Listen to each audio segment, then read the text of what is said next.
guys. Can you talk about, let's start with Max and just his performance and what you saw from him kind of these past few days? Yeah, I was really impressed by all the guys, but Max, stood out in a way where, he had suffered an injury maybe 10 days, 2 weeks before the trials, and it was a little bit of a frustration, but that guy he is really tough, and he showed that. He wrestled a tough match against the eventual champion and lost 5-2. Came back, the next day, and just crushed everybody on the backside, and showed what he's capable of, what he came there to do. So, um, yeah, super proud of Max and happy for him. He deserves it. Um, yeah, super hard worker. So.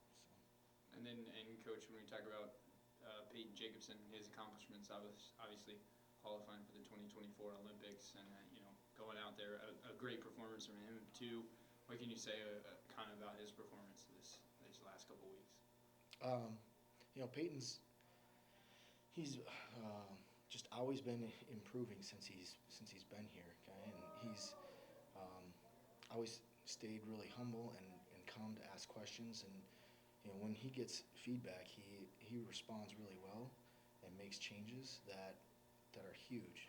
So, um, this is definitely something I saw coming. You could ask me, of course, I'm gonna be confident in my guys, but I, um, having wrestled with him some the last month, I knew that he could do this.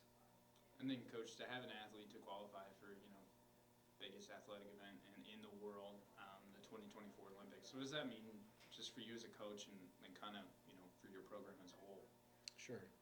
I mean, for me and me as a coach, uh, uh, well, as an athlete, I competed in the 16 games, and after that, I decided I wanted to help athletes, help the younger group get to that level.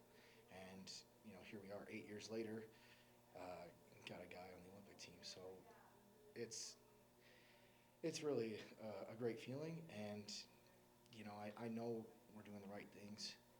We're pushing the guys the right way, and just very grateful to have athletes that understand that and respond well to that. So for the program, you know, we've had one other Greco wrestler in the past do this. A teammate of mine, Spencer Mango, in 2008. He was still a student here at Northern while he made the Olympic team, but a handful of us have made teams after our time at Northern. But for Peyton to do this while just finishing his third year here with us is really incredible. So. And then, coach, for Peyton these next couple of months, leading up to it, what does training look like? What does kind of that regiment look like, kind of leading up to the Olympic Games? Yeah, we're still it's kind of fresh, kind of building his training plan. But I know there's camps in Colorado Springs that USA Wrestling will have him attend. He's got a trip.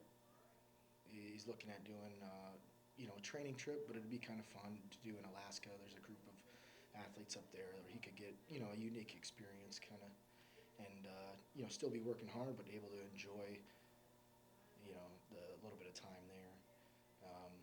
We'll have him here for some time during the summer as well. So just trying to get him, in a training environment where he's comfortable and confident, and push him as we need. So. And then, coach, you having known people that have been to the games, you yourself, does that kind of give you an advantage when you go about coaching Peyton in these next few months? If you can kind of coach him on what to expect, what the atmosphere is going to be like once he does get there. Yeah, I think so.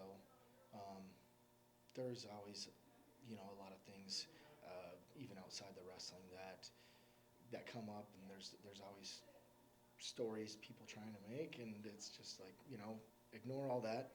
We got to focus on you on the mat, and something at the trials that he did really well was staying present, staying in the moment, and that'll be a big part of it going forward from here too.